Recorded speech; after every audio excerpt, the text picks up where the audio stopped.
ಹಾಗೆಯೇ 5 ಪೈಸೆ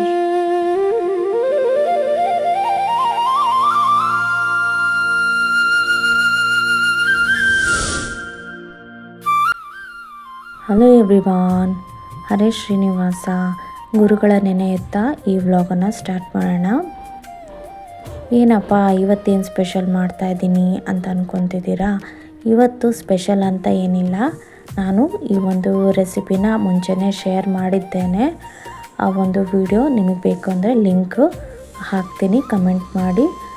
ತುಂಬ ಈಸಿಯಾಗಿ ಚಪಾತಿ ಜೊತೆ ಮಾಡುವಂತಹ ಒಂದು ಸಿಂಪಲ್ ರೆಸಿಪಿ, ಅತಿ ಕಡಿಮೆ ಒಂದು ಇಂಗ್ರೀಡಿಯೆಂಟ್ಸಿಂದ ಮಾಡುವಂತಹ ರೆಸಿಪಿ. ನಿಮಗೆ ಸಾಂಬಾರು ಈರುಳ್ಳಿ ಇಷ್ಟ ಆದರೆ ಈ ಒಂದು ರೆಸಿಪಿ ಕೂಡ ಟ್ರೈ ಮಾಡಿ. ಚಪಾತಿ ಜೊತೆಗೆ ಸೂಪರಾಗಿರುವಂತಹ ಕಾಂಬಿನೇಷನ್ನು. ನಾನು ಈರುಳ್ಳಿನ ಸಪ್ರೇಟಾಗಿ ಬೇಯಿಸ್ಲಿಕ್ಕೆ ಇಟ್ಕೊಂಡಿದ್ದೀನಿ. ಆ ನಂತರ 3 ಚಮಚ ಶೇಂಗಾ, ಕರಿಬೇವು, ಲವಂಗ, ಹಾಗೆಯೇ ಏಲಕ್ಕಿ, 2 ಏಲಕ್ಕಿ ಸಾಕು, 1 ಈರುಳ್ಳಿ, 1 ಟೊಮೆಟೊ.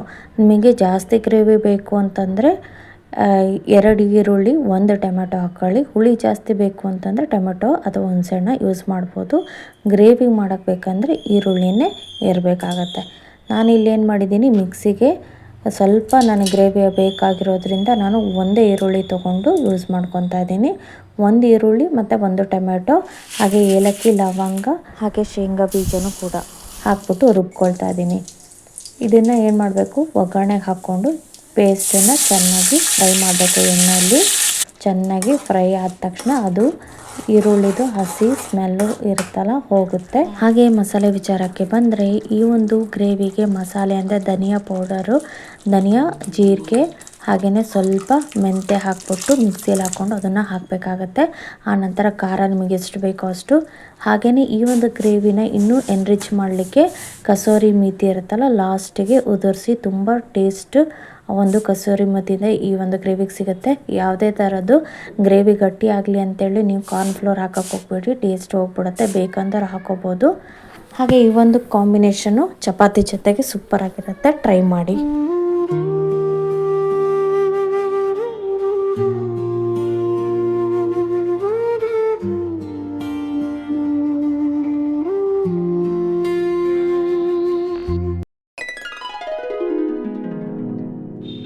ಹಲೋ ವಿವರ್ಸ್, ಇಲ್ಲಿ ಕೊಟ್ಟಿರುವಂಥದ್ದು ಮಲ್ಟಿಪ್ಲಿಕೇಶನ್ನು 2 ಡಿಜಿಟ್ ನಂಬರ್ ಇದೆ.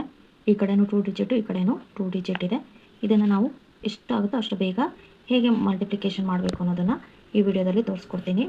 ನಮಗೆ ಈ ಭಾಗ ಈ ಕಡೆ ಲೆಫ್ಟ್ ಸೈಡಲ್ಲಿ ಯೂನಿಟ್ ಡಿಜಿಟು, ಈ ಕಡೆ ಸೈಡಲ್ಲಿ ಯೂನಿಟ್ ಡಿಜಿಟು 5 ಇತ್ತು ಅಂತಂದರೆ ಏನು ಮಾಡಬೇಕು, 25 ಮತ್ತು 25 ಇಂಟು ಮಾಡಬೇಕು.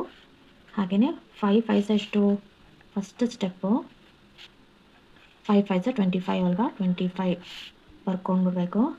ಸೆಕೆಂಡ್ ಏನು ಮಾಡಬೇಕು, ಸೆಕೆಂಡ್ ಸ್ಟೆಪ್ಪು ಇದ್ರ 2 ಆದಮೇಲೆ ಎಷ್ಟು ನಂಬರ್ ಇದೆ, 3 ಅಲ್ವಾ, 2 ಇಂಟು 3 6 ಬರುತ್ತಲ್ವಾ, ಅದನ್ನು ಈ ಕಡೆ ಹಾಕಬೇಕು. 6 25 ನೋಡಿ, ಒಂದೇ ಸ್ಟೆಪ್ಪಲ್ಲೇ ಬಂತು ಅಲ್ವಾ. ಫಸ್ಟ್ ಸ್ಟೆಪ್ಪು ಏನು ಮಾಡಬೇಕು, 5 5 25, 5 5ನ ಮಲ್ಟಿಪ್ಲಿಕೇಶನ್ ಮಾಡಬೇಕು, ಬಂದಿರೋದನ್ನು ಬರಿಬೇಕು.